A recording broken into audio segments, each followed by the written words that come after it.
Thank you for coming to the Killing Floor 2 panel. I don't know if any of you saw the announcement this morning. Did you see the announcement? Yeah. Excellent. Good, that's what we like to hear. Okay, let's get started. We'll just do some quick introductions.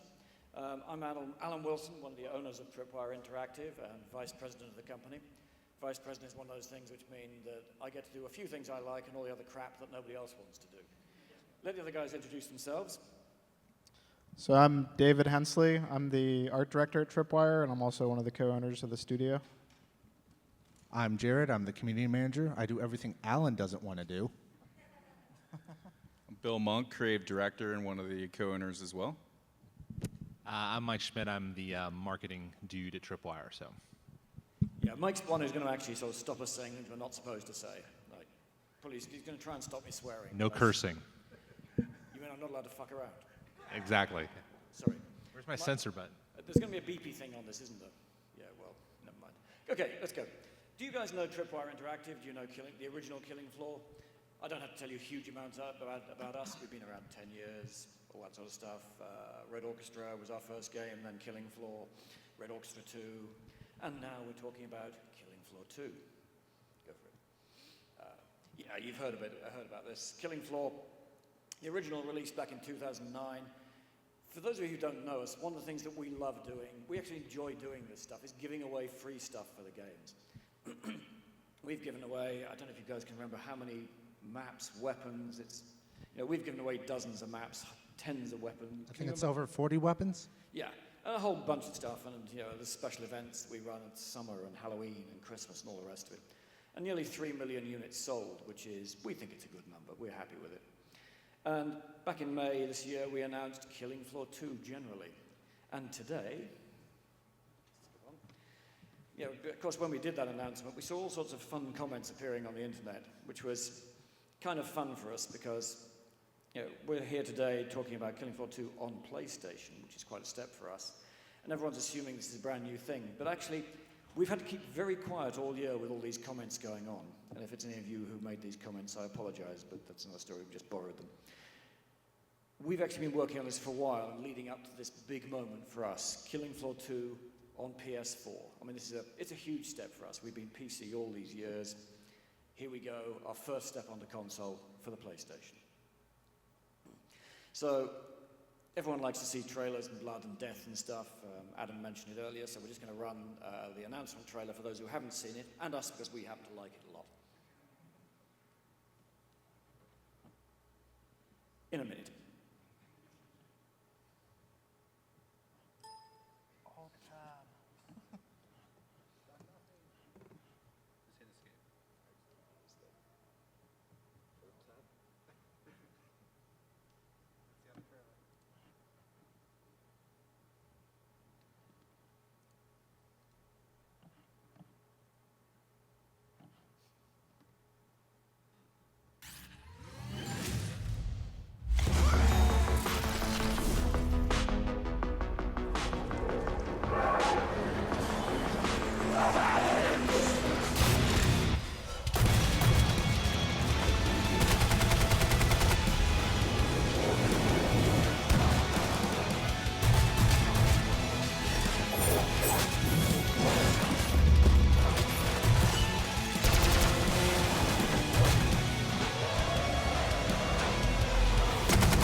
We hope you enjoyed that. Make some noise, make me feel like there's an audience.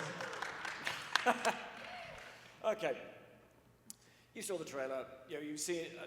Have you guys actually played Killing Floor on PC at all? Yeah, one or two, good. But you know the idea. It's a very simple game. It's wave-based, 6-player co-op shooter. It's been great fun over the years. We've thoroughly enjoyed doing it. One of the things that we kind of learned with sequels is find the things that everyone really loves, do those again, make them even better, enhance those. So that's what we've done with Killing Floor 2, is think about how do we make all the fun things that everybody loved even better, do even more of that. We kind of got around to thinking about what are the core elements of Killing Floor 1, and that's really, it was about bullets, blades, blood. And it really is that simple. So everything we do, everything you saw in that trailer is focused on those kind of, those highbrow, intellectual, important things that we all enjoy doing. Dave, you going to talk about gore? Yeah, so as Alan said, one of the main tenets was blood, and I'm here to talk about the gore system of Killing Floor 2. And this is the fourth game at Tripwire I've worked on the gore system on, so this is kind of like our fourth generation gore system, and we've done a lot of things in this one that we've always wanted to do over the years, and we finally have the time and experience to pull it off. And we're really inspired by this game called Soldier of Fortune. I don't know if you guys played that at all, but it was an older game that had this really amazing gore system, tons of dismemberment, stab into people's brains, and I don't know, it was really a big inspiration for us, and it had a cool name. It was called the Ghoul System.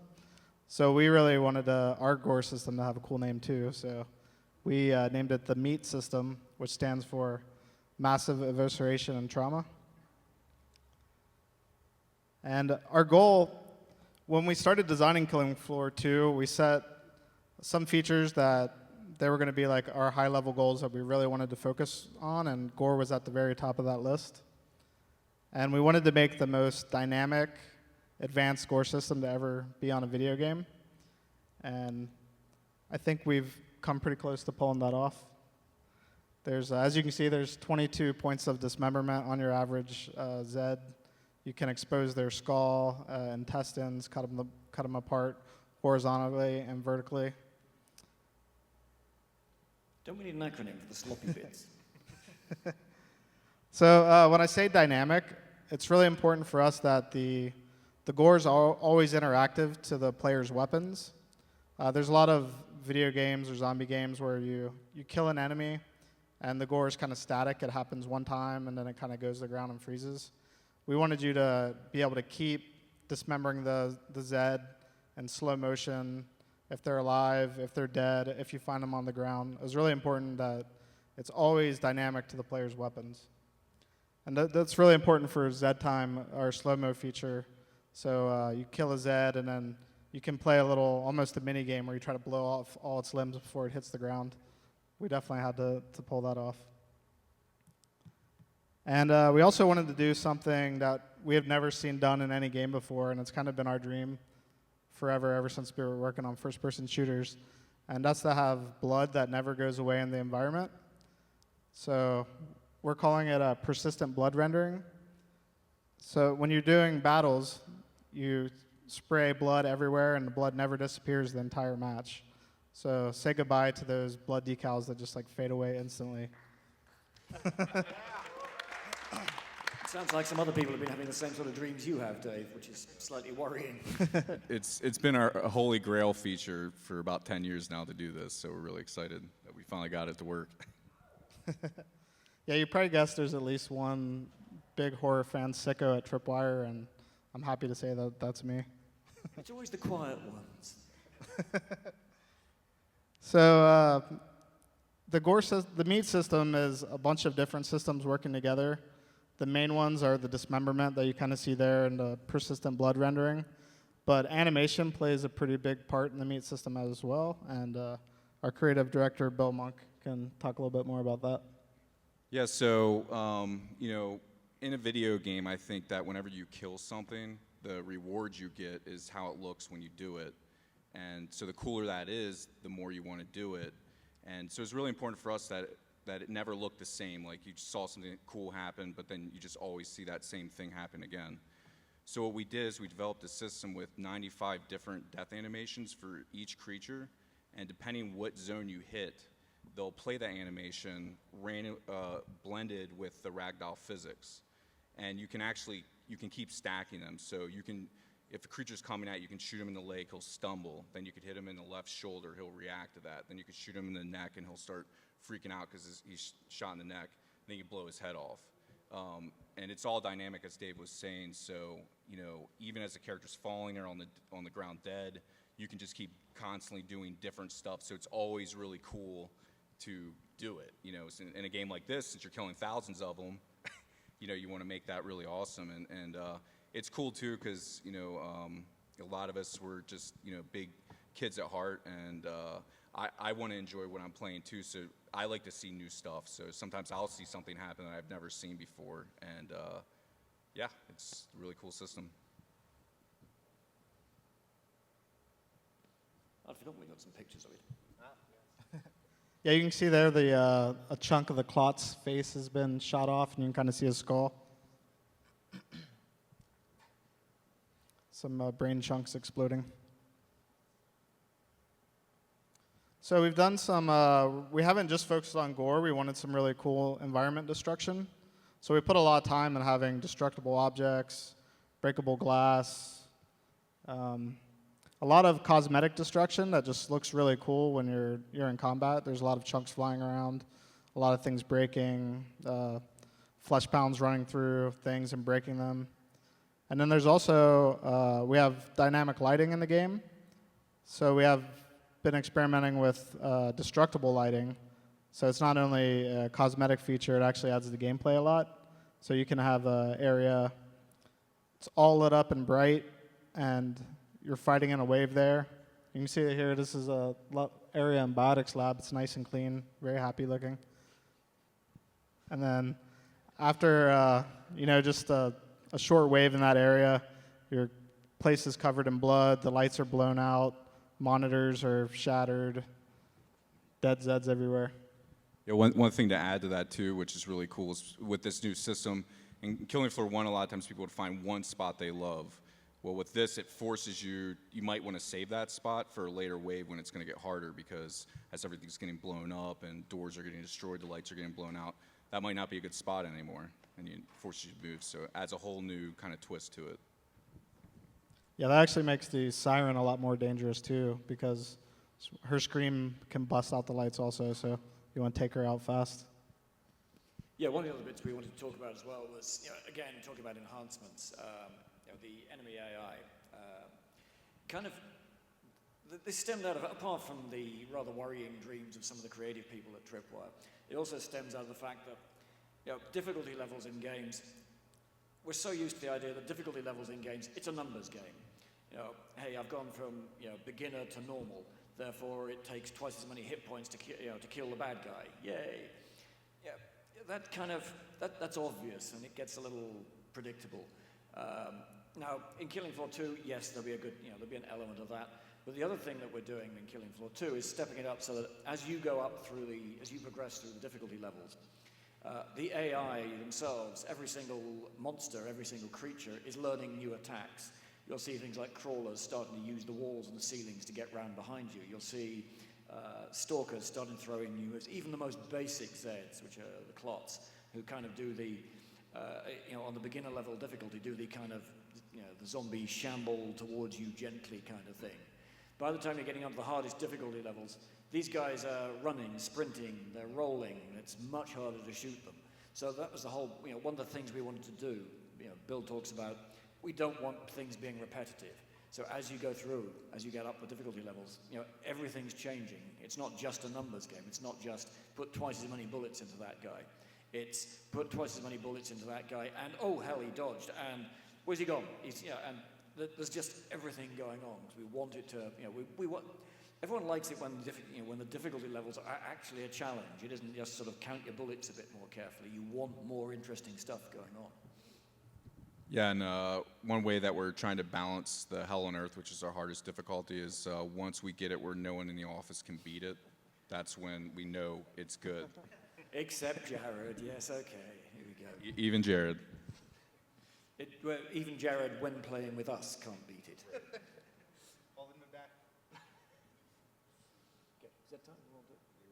I was going to talk about Z time. Was I? No, weren't. You were. I could talk about Z time if you want. Okay, go for it. So Z-Time was a really So big... you can tell we're developers and not smoothly drilled marketing people. You know. That's why Sony didn't let us up on stage earlier. Very wise decision. So Z-Time is a big feature from Killing Floor 1. It's kind of slow-mo zombie killing, basically, or Z killing. But the game detects when something really cool happens and kicks into slow-mo. And we've tried to make Z-Time a lot more awesome in Killing Floor 2. We've done things like filter kind of desaturates the world and really accentuates the blood, so everything's in grayscale except the blood, and bumps up the contrast. Kind of looks like Sin City or something like that. And we also have really cool bullet trails. Like a lot of the effects will change in Z-Time to be a totally different projectile effect that has got a warping trail through the air as it hits a zombie in the face. I want to stop saying zombies. They're actually cloned genetic freaks. We'll call Sorry them for that zombies. correction. Okay, we just thought we'd show you, to break up the monotony of us talking at you, we just wanted to show you one of the developer diaries. If you're interested, go take a look online on our YouTube channel and so on. There's a growing string of developer diaries now. This one that Jared's just finding is the latest in the series.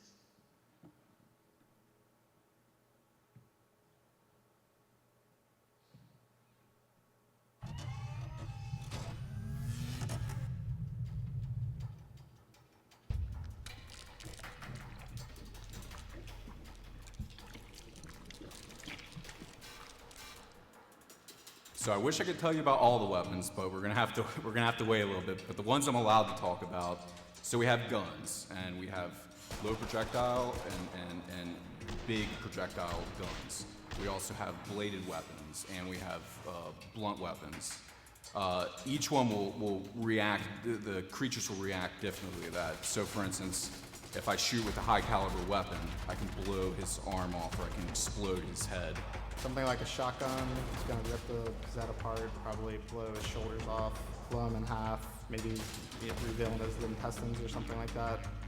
If I use a blunt weapon, it's going to feel like you've smashed in his skull. If I use a katana, I can cut him in half vertically. I can cut his head off. If you're slicing in half one way, you can come back around with another slash and cut them the other way. Something really awesome about a katana in a game like this, and with our GORE system and our melee system mixed together, it makes melee so fun. So it's really hard to explain, but the katana just, when it's cutting through cloths, it just feels smooth as butter. Cutting heads off, cutting them in half, just ripping them to shreds. I really love doing that. I sound like a sick demented freak.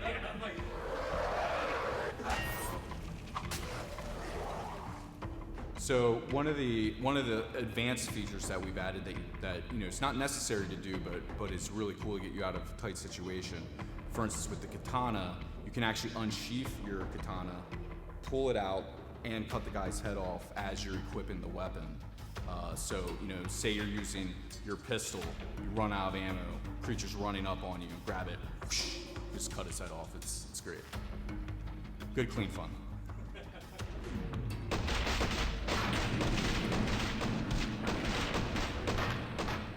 Z-Time is really a core feature in the Killing Floor universe. It's a feature that's very dramatic and exciting, and people really loved it in the first game. Well, it's coming back for Killing Floor 2, and it's better than ever. First off, we've enhanced the visuals of Z-Time. So anytime you go into Z-Time, we desaturate the world of everything except for red. Well, what's red in Killing Floor 2? Blood, gore, the M.E.A.T system. So all your red and brains and gore and all those pieces.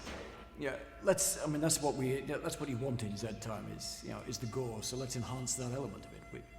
We can't resist.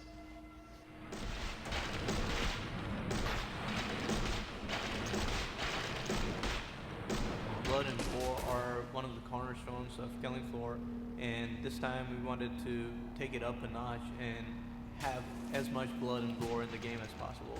So the blood never disappears. It always stays in the world. It never goes away. So when you start out a battle, there might not be any blood at all in the environment, but by the end of that wave, we've wiped everything out. The blood is there.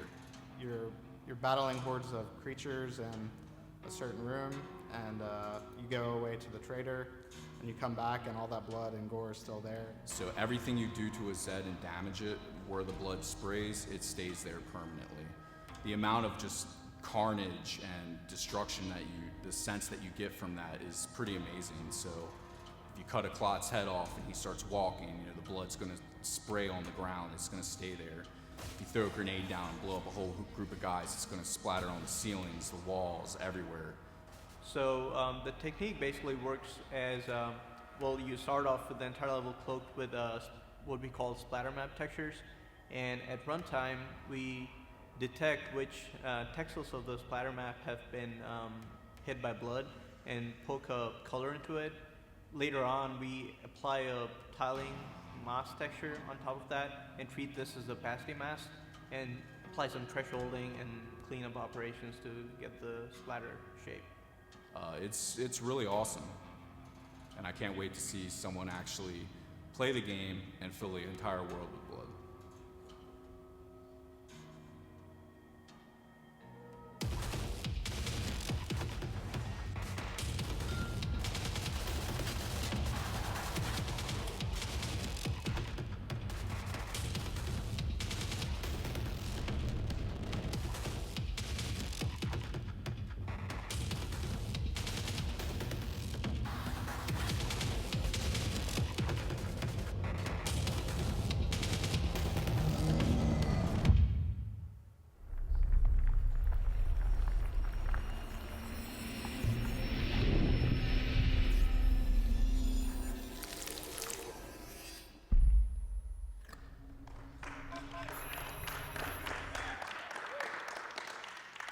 We're glad you enjoyed it. Motion capture. Bill, that's your specialty. All right, so I'm also the senior animator at Tripwire, so animation is really important to me. And for this project, this is the first time ever we've actually been able to do this. We fully mocapped all of our creatures and bosses and playable characters. And we were really fortunate to meet this guy, Giacomo Harvey, who's a capoeira expert. He's also a professional mocap actor. And he literally does all the creatures in the game. I mean, he's like a truly amazing actor. He really helps bring all these creatures to life. But we wanted every creature to have a unique kind of motion to them and not have this generic feel. And really, we're really happy how that turned out. And then another big thing, so Tripwire, we're known for like really cool gunplay and guns. Anyone who's played any of our previous titles. So each game we make, we try to say, okay, what can we do to make first-person gun feel even better? So we started doing a whole bunch of research on gun shooting and studying how they move in ultra slow-mo.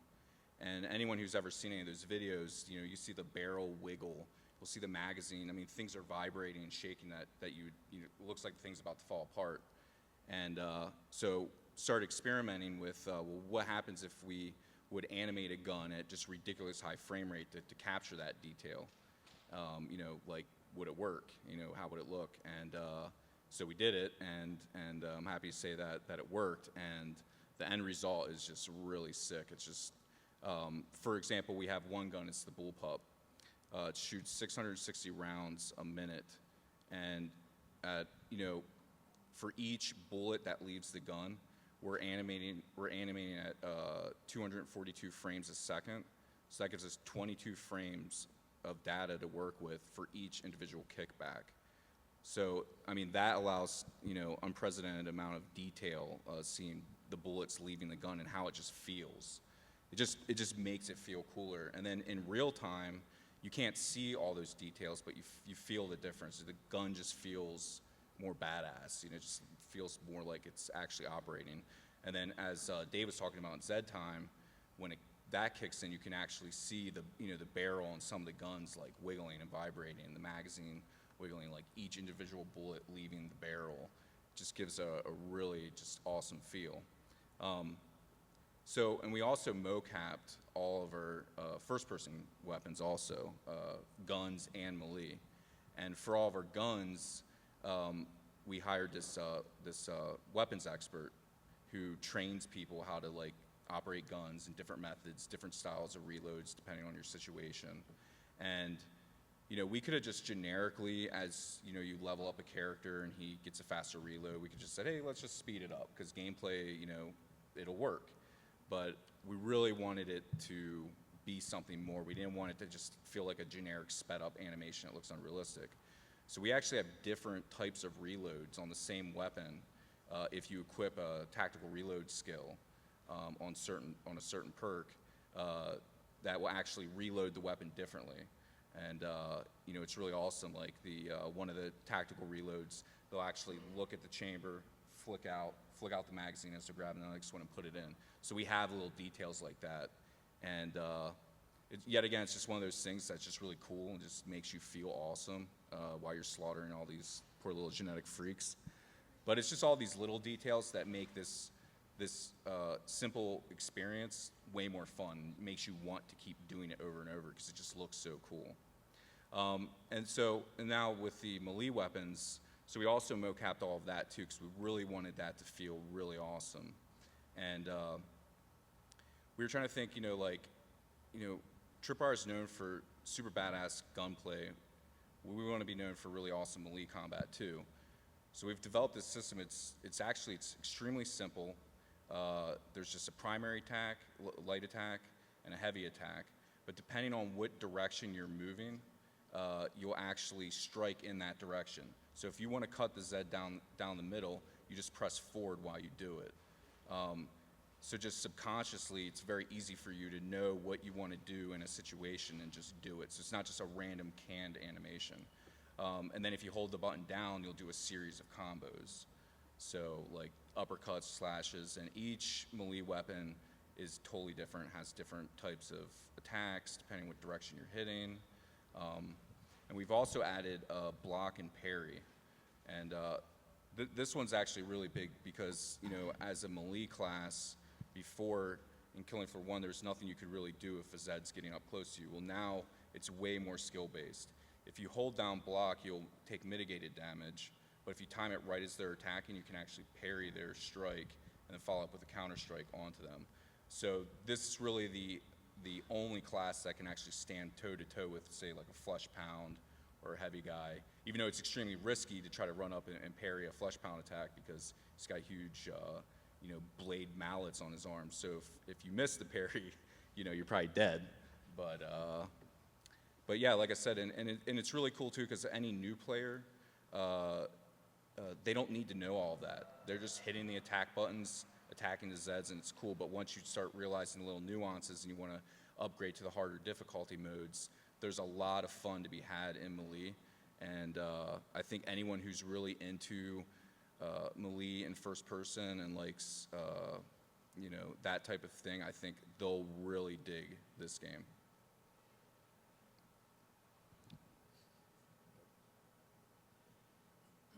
Okay, I'll just talk very quickly about the perks. Perks, classes, however you want to think of them. With this time around with Killing Floor 2, we've got a total of 10 perks. You can level up through 25 levels, so for those of you who like a lot of leveling, there's plenty of leveling to do. The whole leveling system gives you lots of little, what we call passive skill bonuses, things like dishing out a bit more damage, faster reloads, being able to take more damage, things like that. But again, that's relatively obvious stuff, so we wanted to add in just that little bit more that allows you to customize how you want to play some more. So what we've added in is a perk skill system this time around. So that all of the 10 perks, you'll be able to, every 5 levels you level up, you'll actually get a choice to make about which skill do I want to pick. As an example, the support class, first choice, what you get there is between carrying a backpack, which gives my friends more ammunition, assuming I actually want to play with any of you people and be nice to you. So I can actually carry something which supplies the rest of the team, or I can make a choice which is the kind of choice I'd make, much more selfish, which is I want more ammo. They don't get it. But you'll be able to make those choices all the way through. Key point, you're not stuck with those choices. This is not one of the, this is not an RPG where you will invest 407,000 hours into the game to get to level 98 with this particular skill tree. We want people to be able to customize how you play every time. You know, so if you're playing solo, or you're playing with friends, or you're playing on a pub server, however you want to do it, you can customize how you're playing. We've revealed a number of perks so far out of the 10. You know, Commando, he's basically assault weapons guy, support, shotties, sharpshooter, fairly obvious. If you like sniper weapons, that's your class. Gunslinger, for those of you who fancy yourself as the pistolier of the group. Medic, pretty obvious. You know, this is the nice medic who goes around healing people and killing things. And Berserker, which is the in-your-face, you know, heavy weapons. I was going to say, think of some nice weapons that we have revealed. For the well, so in the trailer that we showed you before, we showed one of the Berserker weapons, the sledgehammer shotgun. That's all really good fun. And then we also have the shredder, which is this crazy hybrid chainsaw that can also shoot saw blade discs. There's a lot more that we haven't shown yet, but those two we can talk about. And then obviously the katana. Yeah, and you'll see, you know, there's 4 left in there that we haven't revealed yet. Those of you who are here today will get a set, at the end of the presentation, you get a set of buttons which will show you all 10 of the perks. You can jump on the internet and play the guessing game of what is the helmet guy? Go look it up on the internet, you'll find out. Okay, before we go to we'll do Q&A in a second. Or do we do Q&A first? No, we're doing this first. Yeah. Just before we do Q&A, there's one other thing we've been doing. We've been working on Killing Floor for years now, and we've kind of fallen in love with the whole universe. And we've enjoyed writing a lot of backstory and thinking about it. And one of the things that we wanted to do, almost to, kind of to kick off what we want everyone doing, all the fans doing as well, because we love some of the fan fiction and stuff that goes on. We actually started working with a Hollywood production company called Type AB, who've done a small horror movie called Delivery. I can never remember the name of it, but it scares me. It's on VOD now. If you like paranormal activity and If you those like types of found horror films, it's really fetal possession and stuff like that. Yeah, it scares the living crap out of me. That's another story. I scare For the crazy people in the room. Yes, okay. So what we've got here for you today is just a brief trailer. It's a movie short. It'll be released soonish. But here's a little trailer just to give you a taste. Today's target is Horsey, the largest bioengineering manufacturer on the planet.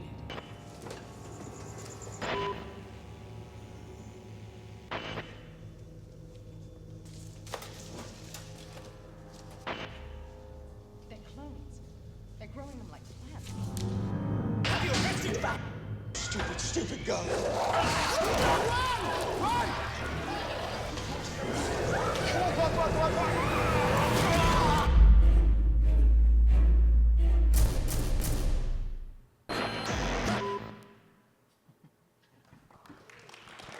Okay, thank you very much. So I don't know if you guys noticed, but the clot thing there had clothes on. This actually takes place 3 years before Killing Floor 1, so it's a very early prequel to the universe. We've been, as we said, we've been enjoying playing around with the universe and actually gone back and started to think out, what else might be happening around here? And we'll play with that a lot more, and we hope everyone else has fun with it. But next, let's just go to Q&A. If anyone wants to ask questions, just walk up to one of the 2 microphones here. Form an orderly line, please. Hi. Hello? Sorry. I was a big fan of the first one, 2,000 hours on it. Wow, Wow, man. man. Yes. You're going to get an extra big stack of dosh here. Thank you. I had 2 questions. The first one was, the first one had a lot of characters, but there was like no female characters. Were you guys going to do something like put more female characters in there? I'm weird. You may not have been looking carefully enough at the trailer today. Oh, I got here late. Yes. And the second question is that the Patriarch was the only boss in the first one, and I'm guessing there's going to be more than just one in the second one. How many could we be expecting? That is a good question. I Stay can cover this. All right. On the female We may characters, have to kill you first. On the female characters, there's one that's going to ship first with the game, and we'll be adding, as we added tons of characters in KF1, we're planning to do the same thing on KF2. But there's definitely one coming out as like a stock character, and it's kind of like a punk rock French girl. It's pretty awesome. And on the bosses, there will be more than one, not saying how many, and the first one probably not going to be the Patriarch. I was just watching Mike there, leaning forward, about to grab the microphone from you. Yeah, I mean, on the female characters, I mean, yeah, we saw some of the stuff going on the internet earlier this year, and we're so tempted to start jumping in, but we thought we'd behave and wait till we were ready. I mean, we've had that going, in the plans for a long time. So that's a definite yes. Yeah, we don't really want to announce too much stuff what we're doing with characters, but as you know, Killing Floor 1, we had a lot of them, so you can definitely expect even cooler stuff with Killing Floor 2 on that. And just like our first game, when it first came out, we've been updating it for 5 years with more and more content. So you can just imagine the amount of stuff that will be even post-release coming out. Oh, I have one more question. Is that okay? Go for it. In the first Killing Floor, after you hit level 4, it took a long time to level up. Are you planning on doing the same thing? We're actually working really hard to make that progression a lot more enjoyable. So that's why we have 25 levels, so that you're not sitting there for like over a month, grinding it out, trying to get 8 billion points that, hit level 5 on Commando or whatever. Biotics Lab was my grinding place. Yeah. Yeah, there's one big change we made to the experience system, where in the first Killing Floor, you had to do a specific requirement, like say you had to weld 500,000 door points or something. Now your perk has requirements, and it gives you kind of a generic XP. So you don't have to kill 800 stalkers, but if you do kill 800 stalkers, that'll just add to your experience. So there isn't that rare thing that you have to, try to kill the stalker before your friend does and to get your experience. So I think we got a lot better at that on this game. You won't be like me on the Commando perk, trying to finally get that to level 6, where I'd got about 75 billion points with assault rifles. And I was still about 4,000 stalker kills short, and he was going, oh God, find me more stalkers. I was a commando as well. Yeah, it took a And while. we're also doing stuff too to reward the people like yourself that have put 2,000 hours into it, where you'll be able to have an extra little feather on your cap. That's all. It was a long summer. One thing about the perks I know we've mentioned before, but you actually get one of the specialized weapons for that perk when you start off now too, and all the perks are going to have their own unique grenade as well, which I think we've talked about. And but that's a pretty cool new knife. feature, yeah. Yeah, I mean, we've talked about it in one of the dev diaries as well, where in the first game, we had in the first wave, everyone spawns in with a pistol and a knife. And Penny dropped with us, I think, somewhere along the way, that the first wave has always just been some kind of weird warm-up. So this time around, everyone will spawn in with a perk-appropriate weapon, and it'll come fairly full-on from the get-go. Next question. Thanks, guys. Yep. I know in the first Killing Floor, you had a lot of seasonal events, like for Halloween, I remember grinding to get the Reaper. And how will this work in the PS4? Because it seems like it would be harder, because you have to unlock certain achievements to get the skin, and it's like, you know what I mean? So we really love the seasonal events. We're still working on figuring out how that's going to work for Killing Floor 2. So we don't have anything to announce on that, but we think that with the way PS4 allows you to update, we think it's possible, but we're still figuring that out. Yeah, I mean, we're away. I mean, we've talked about release, we're just saying 2015. We're not going to start putting any specifics to that, because we've still got a lot of work to do on how we're going to do all those things. As those of us who know us, you know we love trying stuff out. We started out putting extra character DLC in and special events to see what happened, and people loved it so much that yes, we've gone on doing it for the last 3 or 4 years, whatever it is. And those special events have been, they're just huge fun. It just gets deeply silly and great fun, and that's one of the reasons why we're very happy to work with Sony, because they're amongst the console group, they're listening to that stuff. They want to try stuff out, And really now it comes down to how do we do it? We don't have all the answers yet, but we certainly want to get them. Next question.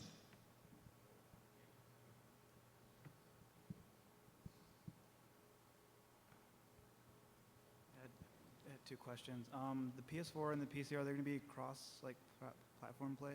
Can we play with each other? Our current thoughts on that are no. Technically, there shouldn't be any limitation, but we're just going to have to see how things go during the development stage. As of right now, we're not really looking deeply into it, though. And I had another question. For the PS4, is it going to be locked at 30 frames per second? If it's going to be locked at 30 frames per second. I'll go a bit deeper.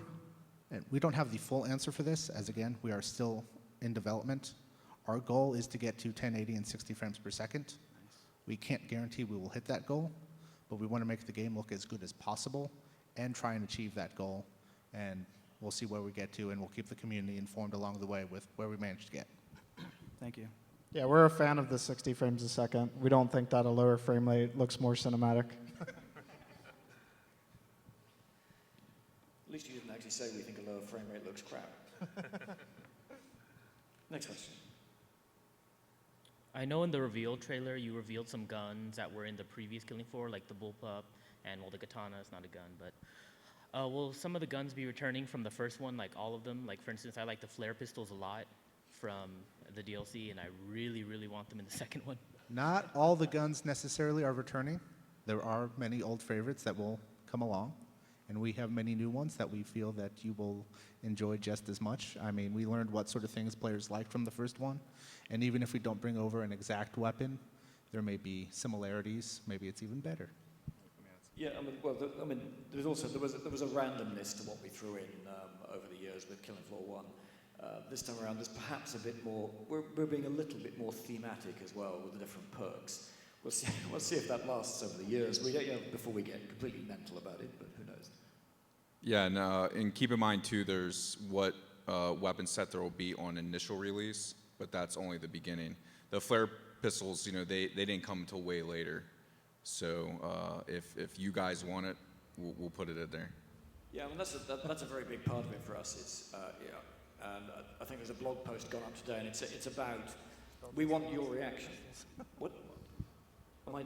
Oh, I thought I was about to get hit from behind. A lot of it's about we want to know what you want to play with. I mean, as has been said, the game will launch with here's the level at launch. But it's what we do. We go on supporting the game. We'll go on supporting the game for years. We'll go on adding new content for years. And a lot of that comes down to, what do you guys want to play with? I mean, I know views vary on the flare pistols. That's one of those. Overpowered. See, community manager just tells me it's overpowered. I like them. I've heard there's a technique with Berserker and flare pistols. It's called flirking. And it's like flare pistols while using the Berserker perk. So we're definitely going to look at that, I think.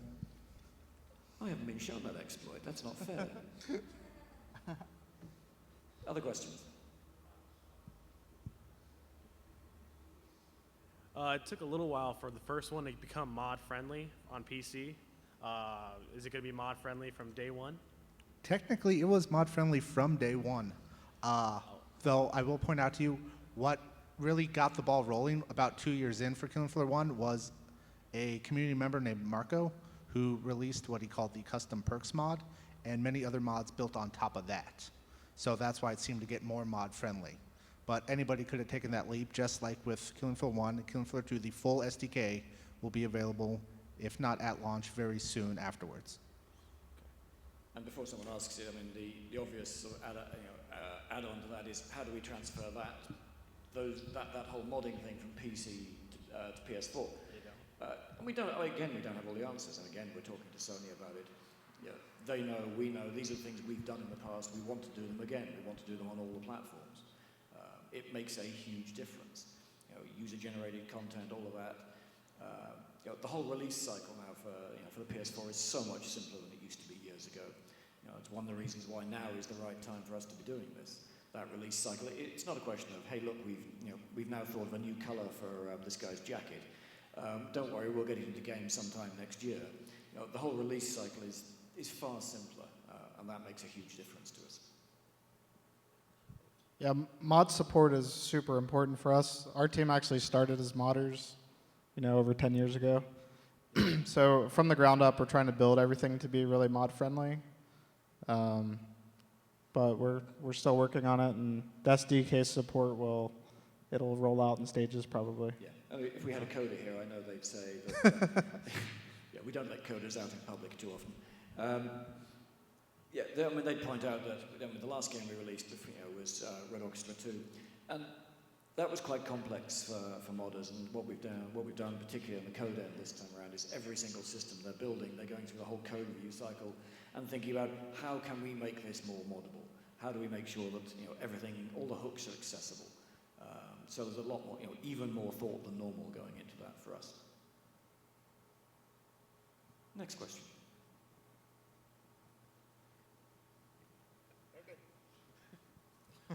All right, this is going to sound a little strange. So there was a mod in the original where it would black out the entire map, and you would have to throw down glow sticks or use a flare gun to see.